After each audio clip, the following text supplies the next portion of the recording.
Guys, FixAlex, and today I'm gonna show you how to remove rear door handle from the, rear door handle from the rear door. So Torx 20, as you can see, there is plastic cover. Move it to the side, unscrew the screws and push it in while you open the and pull the door handle. Now you can remove your screwdriver. Torx 20.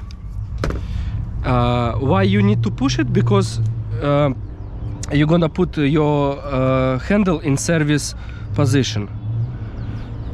Okay, remove your lock or whatever cover. Now push the handle to the front of the car and gently remove it. And then install the back of the handle first. Okay, you have to stick those two tooths inside that cover. Okay, now put this stuff back and screw it back.